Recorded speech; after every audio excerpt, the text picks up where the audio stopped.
नमस्कार दोस्तों, मैं डॉक्टर लक्ष्मी नारायण आज आपके सामने प्रस्तुत हूँ एक नए वीडियो लेक्चर के साथ। और इस आज के वीडियो लेक्चर में हम डिस्कस करने वाले हैं एकाधिकार तथा प्रतियोगिता के लिए सार्वजनिक नीति क्या होनी चाहिए। बाजार विफलता सीरीज का ये तीसरा लेक्चर है। पहले दो लेक्चर में हमने बाजार विफलता होती क्या है और उसके क्या कारण हैं, और बाजार विफलता के एक कारणों में से जो हमने असम्मित सूचना थी उसके बारे में हमने डिस्कस किया था दूसरे वीडियो लेक्चर में। और आज हम डिस्कस करने वाले हैं एक और कारण जिसके कारण बाजार विफल होता है, और वो है बाजार में पूर्ण प्रतियोगिता का अभाव या एकाधिकारी शक्तियों का विद्यमान होना जो है वो बाजार विफलता का कारण बनता है। तो आइए आज की इस वीडियो लेक्चर में हम डिस्कस करें कि सरकार के पास एकाधिकार को समाप्त करने या एकाधिकार को नियंत्रित करने और प्रतियोगिता को बढ़ाने के लिए कौन कौन से उपाय हैं और किस प्रकार से सरकार जो है वो प्रतियोगिता को सुनिश्चित कर सकती है। चलिए शुरू करते हैं वीडियो लेक्चर।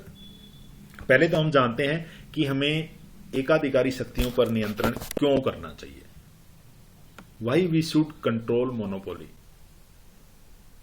इसका कारण यह है कि मोनोपोली की कंडीशन में कुछ डेड वेट लॉसेज होते हैं, कुल भार नुकसान जिसको हम कहते हैं। अभी डेड वेट लॉस क्या होते हैं?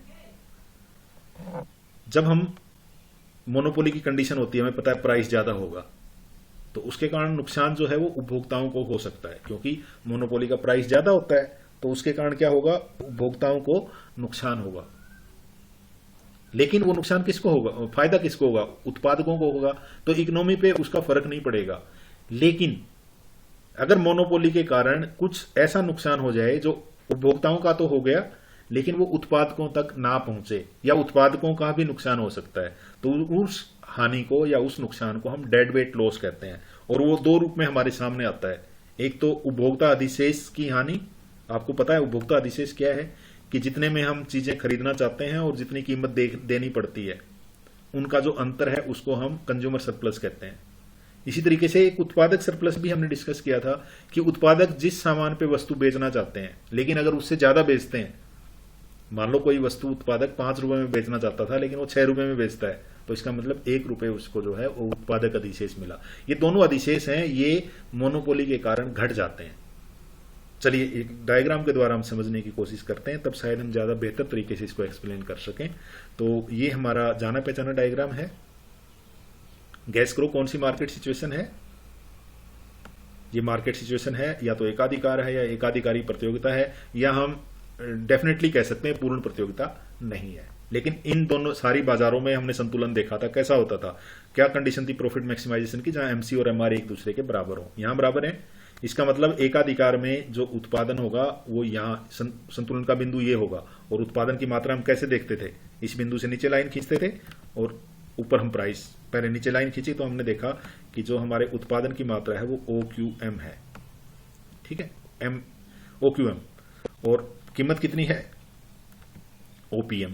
यानी जो जब एकाधिकार है तो संतुलन यहां होगा, यानी एकाधिकारी के लाभ जो है यहां पर अधिकतम होंगे। मोनोपोलिस्ट के जो लाभ है, क्वांटिटी जो है वो OQ है और उसका प्राइस PM है, तो इसका मतलब यहां जो उसके लाभ होंगे वो अधिकतम होंगे। ठीक है, ये हमने उस कंडीशन से निकाला है। लेकिन ये तो है जब एकाधिकार है। अगर एकाधिकार नहीं होता तब हम कहां होते, कितना उत्पादन करते, या क्या OQM के बराबर ही करते, या इससे कम करते, या इससे ज्यादा करते। हमें पता है कि जब एकाधिकार होता तो हमारा जो उत्पादन है वो कम होता है एकाधिकार की अवस्था में और कीमतें अधिक होती हैं। तो सीधा आप उसको देखने का तरीका है फिर से कि एकाधिकारी होता तो संतुलन कहां होता, एमसी करो कहां एमआर को काटता।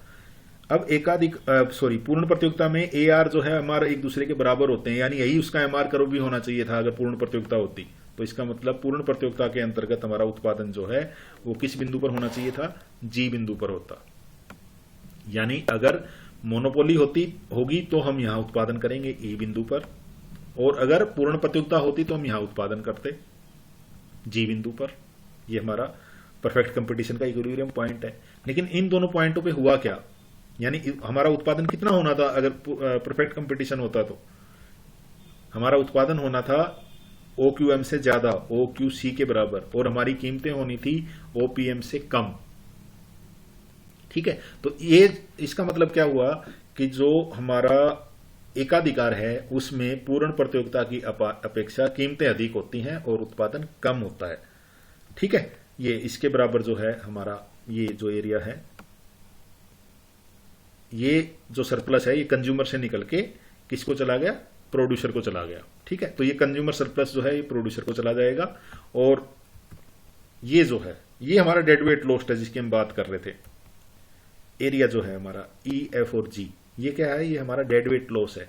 यानी जब पूर्ण प्रतियोगिता का उत्पादन यहां होना था, ये होना था ना, इसके नीचे क्या होना था, उत्पादक की बचत, और इसके ऊपर होती है उपभोक्ता की बचत। लेकिन क्योंकि उत्पादन यहां नहीं हुआ, यहां हुआ, तो इसका मतलब उपभोक्ता की बचत इतनी होनी थी ना। अगर मैं इस पॉइंट को पी ले लूं तो पीजी पीसी के बराबर उपभोक्ता की बचत होनी थी अगर पूर्ण प्रतियोगिता होती। लेकिन क्योंकि एकाधिकार है तो उपभोक्ता की बचत कितनी है, पी, एफ और पीएम है। इसका मतलब ये जो है ये डेड वेट लॉस हो गया किसको, उपभोक्ता को। ठीक है, तो ये इसको डेड वेट लॉस इसलिए कहते हैं कि ये किसी को नहीं गया, जबकि ये भी नुकसान हुआ उपभोक्ता बचत का, लेकिन ये उत्पादक को चला गया। लेकिन ये हिस्सा जो है ये किसी को नहीं गया, न उत्पादक को गया न उपभोक्ता को गया। ठीक है, तो अगर ये वाला जो है ये हमने देखा था ना, अभी डिस्कस किया था, ये हमारी उपभोक्ता की हानि हुई। लेकिन यहां पे ये इसके नीचे अगर हम देखेंगे ये वाला हिस्सा, ये उत्पादक की हानि है, क्योंकि उत्पादक की बचत जो पहले इसके नीचे थी, अब ये जाएगा तो उत्पादक की बचत इधर आ गई ना, इस पॉइंट पे, ये तो हट गया ये वाला हिस्सा। तो इसका मतलब ये जो नुकसान होगा ये उत्पादक बचत होगी, लॉस टू प्रोड्यूसर्स होगा, ये लॉस टू कंज्यूमर्स होगा, और ये दोनों मिला के हमारे डेड वेट लॉस होंगे। ठीक है, तो ये है डेड वेट लॉस की कंसेप्ट। अब इस डेड वेट लॉस को समाप्त कैसे किया जा सकता है, सरकार कुछ ऐसे तरीके अपना दे जिनके फलस्वरूप इस कीमत को वो कम करने में सफल हो जाए। सरकारी नियंत्रण जो है वो उसका काम क्या है, हमने कहा ना क्यों आवश्यक है, तो इसको रोकने का कोई ना कोई तरीका होगा।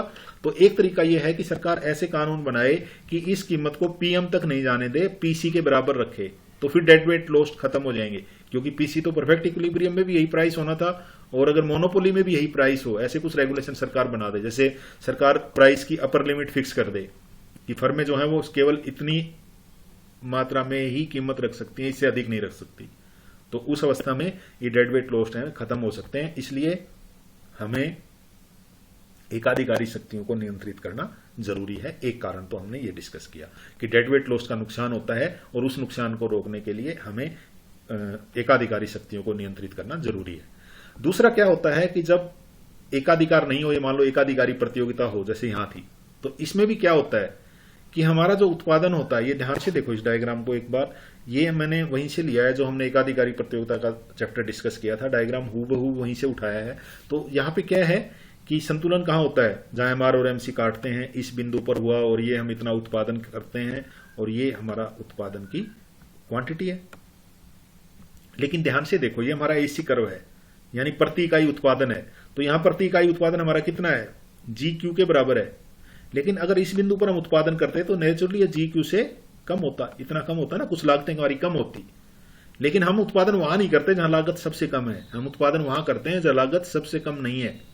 ठीक है, तो इसके कारण क्या होता है कि जो हमारा इष्टतम उत्पादन होना चाहिए था, इष्टतम उत्पादन कौन सा बिंदु है कि समाज की दृष्टि से उत्पादन कुशलता, ध्यान दो हमने क्या कहा था कि जब उत्पादन न्यूनतम लागत पे हो, तो यहां हम न्यूनतम लागत पे उत्पादन नहीं कर रहे हैं, हम यहां उत्पादन कर रहे हैं। क्यों कर रहे हैं, क्योंकि अर्थव्यवस्था में पूर्ण प्रतियोगिता नहीं है, मोनोपोलिस्टिक कंपटीशन है, इसलिए यहां उत्पादन कर रहे हैं। अगर हम पूर्ण प्रतियोगिता में होते तो उत्पादन हम यहीं करते। तो इसका मतलब क्या हुआ कि उत्पादन वहां किया जाता है जहां उत्पादन की लागत न्यूनतम नहीं होती है। तो इसको के लिए हम कंसेप्ट यूज करते हैं एक्सेस कैपेसिटी। एक्सेस कैपेसिटी का हमारा क्या मतलब है, क्षमता आधिक्य। वो क्या है कि जो हमारा इष्टतम उत्पादन है समाज की दृष्टि से कितना होना चाहिए था, OQE होना चाहिए था, लेकिन वास्तव में कितना है, OQ है। तो ये जो नुकसान हो गया हमारे इष्टतम उत्पादन और एक्चुअल उत्पादन के बीच में, जितना उत्पादन हमने छोड़ दिया उसको हम कहते हैं क्षमता आधिक्य। यानी हो सकता था लेकिन ये उत्पादन उत्पादित नहीं किया गया, तो उसको हम क्षमता आधिक्य कहते हैं कि क्षमता से हमने कम उत्पादन किया। ठीक है, दूसरा कारण। तीसरा कारण कि जब ओलिगोपोली होती है मार्केट में, या ओलिगोपोली के कारण फर्में आपस में मिल जाती हैं, हमने गैर गठबंधन अल्पाधिकार और गठबंधन अल्पाधिकार की बात की, या हमने कुछ ऐसे तरीकों की बात की जब फर्में आपस में मिलकर कीमतों से रिलेटेड समझौते कर लेती हैं, तो उसके कारण क्या होता है, बाजार में अस्थिरता उत्पन्न होती है। जब कार्टेल की फर्में हैं, वो कोई फर्म कितना उत्पादन करेगी, या कोई फर्म मार्केट में नई आ गई, कोई फर्म मार्केट छोड़ के चली गई, फर्मों की आपस में जो अरेंजमेंट है वो टूट सकते हैं, जिसके कारण बाजार जो है वो हमेशा स्टेबिलिटी की तरफ नहीं रहेगा, इनस्टेबल रहेगा। उसको रोकने के लिए भी सरकार को उन इनस्टेबिलिटी को, अस्थिरता को रोकने के लिए भी एकाधिकारी शक्तियों को नियंत्रण रखना जरूरी है। और इसके साथ साथ जो हमारा मार्केट एलोकेशन है, जो हमने कहा था ना, उत्पादन कुशलता और आवंटन कुशलता, वो ऑप्टिमम मार्केट एलोकेशन है, उसकी तरफ ले जाने के लिए, क्योंकि एकाधिकार में नहीं होता, ऑप्टिमम एलोकेशन नहीं होता, इष्टतम बाजार आवंटन नहीं होता, तो फर्मों के व्यवहार को इष्टतम बाजार आवंटन के लिए ले जाने के लिए सरकारी जो नियंत्रण है या सरकार का हस्तक्षेप है वो जरूरी है। तो यहां हमने इन 4 पॉइंट के माध्यम से समझा कि अगर अर्थव्यवस्था में एकाधिकारी शक्तियां हैं तो उनका नियंत्रण करना क्यों जरूरी है। ठीक है, अब अगले भाग में हम देखेंगे कि सरकार के पास इन एकाधिकारी शक्तियों के नियंत्रण करने के लिए सार्वजनिक नीति क्या हो सकती है, क्या क्या पहलू हैं सार्वजनिक नीति के। 3 पहलू हम डिस्कस करेंगे कि एकाधिकार को नियंत्रित करने के लिए सरकार जो है वो प्रत्यक्ष रूप से हस्तक्षेप कर सकती है, यानी सरकार जो है वो अपने आप उन उद्योगों को अपने कंट्रोल में ले सकती है। ठीक है, ये प्रत्यक्ष जो है हमारा जो प्रत्यक्ष कार्रवाई कर सकती है। दूसरा, कार्टेल्स को रोकने के लिए, एकाधिकार को रोकने के लिए नहीं, वो कार्टेल्स बनाती है ना फर्में, ओलिगोपोली को नहीं रोकेगी वो, लेकिन जब फर्में कार्टेल बनाती हैं या जो समझौते करती हैं उनको रोकने के लिए और प्रतिस्पर्धा बढ़ाने के लिए सरकार जो है वो प्रत्यक्ष कार्रवाई कर सकती है, फर्म के कुल उत्पादन की मात्रा को फिक्स कर सकती है। बात तो इसका मतलब बाजार में फर्मों की मात्रा जो है वो बढ़ जाएगी। अगर किसी फर्म की एक अपर लिमिट हमने रख दी, उससे अधिक उत्पादन नहीं कर सकती, तो उसके कारण ये एकाधिकारी शक्तियां जो है वो कम हो जाएंगी और अर्थव्यवस्था में कंपटीशन बढ़ेगा। 3 पहलू हैं, इन 3 पहलू के बेसिस पे 2 प्रकार की कार्रवाई हो सकती है, एक डायरेक्ट प्रत्यक्ष है और एक अप्रत्यक्ष है। प्रत्यक्ष कार्रवाई में क्या हो सकता है कि सरकार जो है वो स्वामित्व को अपने हिस्से में ले सकती है, राष्ट्रीयकरण कर सकती है। और जो अप्रत्यक्ष प्रत्यक्ष कार्रवाई नहीं, प्रत्यक्ष जो कंट्रोल है हमारा, प्रत्यक्ष नियंत्रण है, उसमें तो सरकार राष्ट्रीयकरण कर सकती है, लेकिन अप्रत्यक्ष रूप से भी सरकार कानून बना सकती है और बनाए हुए हैं, सब देशों की सरकारों ने कानून बनाए हुए हैं जो मोनोपोली को रोकते हैं, कोई भी प्राइस फिक्सिंग अरेंजमेंट को रोकते हैं। जैसे हमारे देश में कंपटीशन कमीशन ऑफ इंडिया है, यूएस में एंटी ट्रस्ट लॉ है, तो हर कंट्री में कोई ना कोई ऐसी संस्थाएं हैं जो देशों में प्रतियोगिता को बढ़ाने के लिए या प्रतियोगिता को कम करने वाले जो कार्रवाइयां हैं उनको रोकने के लिए प्रत्यक्ष उन्होंने कानून बनाए हुए हैं, उनका नियमन है, उन कानून के तहत ही चीजें हो सकती हैं। ठीक है, तो अब सरकार को जो एकाधिकारी शक्तियां हैं, एकाधिकार की जो समस्या है, उस पर प्रतिक्रिया के रूप में 4 तरीके हैं जो सरकार अपना सकती है। पहला है कि एकाधिकारी विरोधी और प्रतियोगिता सहायक कानूनों के द्वारा प्रतियोगिता को बढ़ाया जा सकता है। मैंने अभी डिस्कस किया, जैसे कि हमारा कंपटीशन कमीशन ऑफ इंडिया है। इसके तहत क्या क्या हो सकता है? सरकार कंपनियों को उन सभी गतिविधियों से रोक सकती है जिनके कारण प्रतियोगिता कम होती है, उन सारी गतिविधियों को वो रोक सकती है। दूसरा, सरकार जो है वो कार्टेल बनने से रोक सकती है। जैसे मैंने सीसीआई का हमारा बात की, जो कंपटीशन कमीशन ऑफ इंडिया है, उसमें बहुत ज्यादा पेनल्टी रखी है। अगर सरकार ये प्रूव कर दे कि फर्में आपस में मिली हुई हैं, तो हर फर्म पे बहुत ज्यादा मात्रा में पेनल्टीज रखी गई हैं, बहुत हैवी कॉस्ट उनको इंडोर करना पड़ता है, बहुत ज्यादा लागत उनको सहन करनी पड़ती है। तो सरकार जो है कानूनों के द्वारा कार्टेल को बनने से रोक सकती है। फिर पैमाने की बस्तों को रोका जा सकता है। पैमाने की बस्तें क्या? क्योंकि जब ज्यादा मात्रा में उत्पादन होता है तो प्रति इकाई उत्पादन की लागत जो है वो काफी कम हो जाती है। तो इसका मतलब क्या हुआ कि उन इकोनॉमीज ऑफ स्केल को रोका जा सकता है। और इसके साथ साथ जो एकाधिकारी शक्तियों के बनने का एक और कारण होता है कि फर्में आपस में मिल जाती हैं, विलय कर लेती हैं। बाजार में ज्यादा से ज्यादा लाभ कमाने के लिए फर्में एक दूसरे से मिल जाती हैं, या एक फर्म बड़ी फर्म छोटी फर्मों को खरीद लेती है, एक कुशल फर्म अकुशल फर्मों को उस उद्योग की खरीद सकती हैं। सरकार इन विलय संबंधी जो नीतियां हैं उनको अपने कंट्रोल में रख के, उनमें परिवर्तन करके फर्मों के विलय को रोक सकती है, जिसके कारण एकाधिकारी शक्तियां कम होंगी, फर्में इकट्ठी नहीं होंगी, एक फर्म में मर्ज नहीं होंगी, तो उसके कारण प्रतियोगिता अर्थव्यवस्था में बनी रहेगी। तो पहला तो है कि सरकार जो है वो एकाधिकार विरोधी और प्रतियोगिता सहायक कानून बना के प्रतिस्पर्धा को बढ़ा सकती है, प्रतियोगिता को बढ़ा सकती है। एक तो तरीका ये है। दूसरा तरीका है कि सरकार नियमन के द्वारा कर सकती है, यानी जो एकाधिकारी का व्यवहार है उसको नियमित कर सकती है। नॉर्मली जो ये समस्या आती है, ये आती है हमारी नेचुरल मोनोपोलीज में। नेचुरल मोनोपोलीज यानी प्राकृतिक एकाधिकार कौन से हैं? प्राकृतिक एकाधिकार वो एकाधिकार हैं जिनकी नेचर ऐसी होती है, जिनकी प्रकृति ऐसी होती है कि वहां पर जो छोटी फर्में हैं वो कुशलतापूर्वक उत्पादन कर ही नहीं सकती। जैसे कि बिजली है, बिजली की सप्लाई है, 10 फर्म अगर सप्लाई करेंगी तो हर फर्म अपनी अलग अलग जो पोल डालेगी, अलग अलग अपने वायर्स जो बिजली सप्लाई करने के लिए तार बिछाएगी ना, तो वो अलग अलग हर फर्म 4 फर्म अगर करेंगी तो बहुत कॉस्टली पड़ेगा। पानी की जैसे लाइन है, अगर मान लो एक शहर में हमने एक ही एरिया में 4 पानी की सप्लाई करने के लिए 4 फर्मों को काम दिया हुआ है, तो वो तो बहुत महंगा पड़ेगा, क्योंकि 4 फर्में अपने पाइप वगैरह उसमें ले करेंगी। लेकिन अगर एक ही फर्म वो सारे काम करे तो वो काफी सस्ता पड़ सकता है। तो इसको हम कहते हैं नेचुरल मोनोपोलीज। अब नेचुरल मोनोपोलीज में जब उत्पादन ज्यादा मात्रा में होता है तो लागत काफी कम हो जाती है, लेकिन क्योंकि वो एकाधिकार हो गया फर्मों का, तो वहां पर चांसेस हैं कि फर्में जो हैं वो उपभोक्ताओं को शोषण करें। वो ज्यादा मात्रा में उत्पादन करने के साथ साथ कीमतें भी ज्यादा वसूल कर सकती हैं लागत की तुलना में। अब सरकार क्या कर सकती है इसमें? सरकार मान लो कोशिश करती है कीमतें अपनी तरीके से फिक्स करने के लिए, तो वहां भी सरकार की कुछ लिमिटेशन है। ठीक है, तो हम अगले डायग्राम में समझने की कोशिश करेंगे कि फर्में जो हैं वो इस अवस्था में सरकार जो है इस अवस्था में किस तरीके से अपने निर्णय ले सकती है। ये डायग्राम है हमारा। यहां पे हमने नेचुरल मोनोपोली की बात की है, प्राकृतिक एकाधिकार की बात की है। प्राकृतिक एकाधिकार के तहत अगर फर्म का ये हमने एमसी कर्व बनाया है, हाँ, जो हमारा नेचुरल मोनोपोली है उसमें हमारा मान लो एसी कर्व जो है वो एमसी कर्व से ज्यादा होता है। ठीक है, एमसी जो है वो हर अवस्था में हमेशा कम रहती है। मान लो एक जो पोल है उसके एक पानी की जो लाइन है उस पर हमने 100 कनेक्शन दिए हुए हैं, अगर हम एक कनेक्शन और देते हैं तो उसकी कॉस्ट बहुत कम होती है और एवरेज कॉस्ट थोड़ी सी ज्यादा होती है।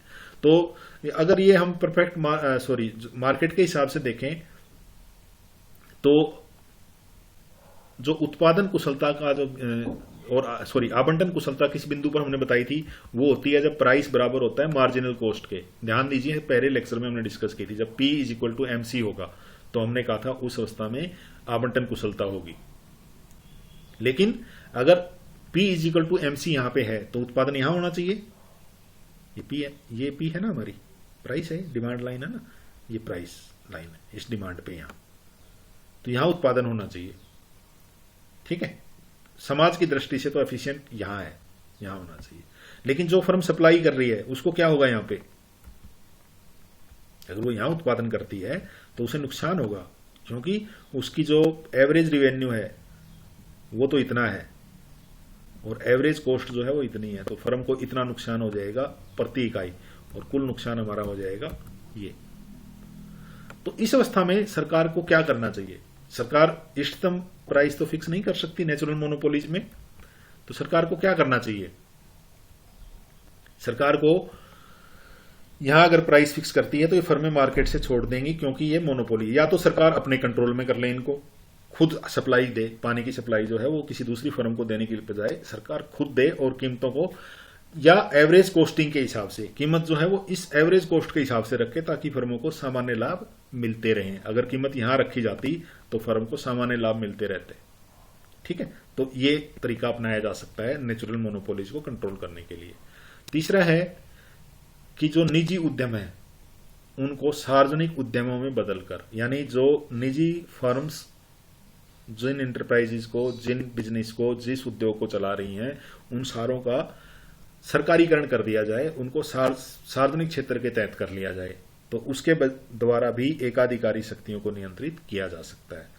और चौथा ऑप्शन सरकार के पास है कि सरकार कुछ ना करे। कुछ नहीं करने का मतलब सरकार का इनएक्शन नहीं है। कुछ नहीं करने, कब सरकार कुछ नहीं करने वाली स्थिति में कब होगी? क्योंकि जब सरकार नीतियां लेके आती है, मान लो वो कर लगाती है, कीमतें निर्धारित करती है, तो वो एकदम एफिशिएंट नहीं हो सकता। यानी सरकार की जो नीतियां हैं, पब्लिक पॉलिसीज हैं, उनकी खुद की अपूर्णताएं होती हैं, खुद की खामियां होती हैं सार्वजनिक नीति की। अगर सरकार को ये लगे कि जो सार्वजनिक नीतियां वो लेके आती हैं उनके कारण जो हानि होगी वो एकाधिकारी शक्तियों के होते हुए जो हानि है उससे ज्यादा है, तो उस अवस्था में सरकार क्या करेगी? कुछ नहीं करेगी, क्योंकि सरकार के हस्तक्षेप के कारण समाज को जो कुल लाभ होगा वो बढ़ेगा नहीं, वो कम होगा। तो इस अवस्था में सरकार कुछ नहीं करेगी। तो ये हमने 4 तरीके बताए जिसके द्वारा सरकार जो है वो एकाधिकारी शक्तियों को नियंत्रित कर सकती है। इसी के साथ हमारे आज के इस वीडियो लेक्चर का समापन होता है। आज के इस वीडियो लेक्चर में हमने डिस्कस किया कि एकाधिकारी शक्तियों के फलस्वरूप समाज को क्या हानि होती है, उनको नियंत्रित करना क्यों जरूरी है और उन्हें किस प्रकार नियंत्रण किया जा सकता है। आपके धैर्यपूर्वक सुनने के लिए और आपके समय के लिए धन्यवाद।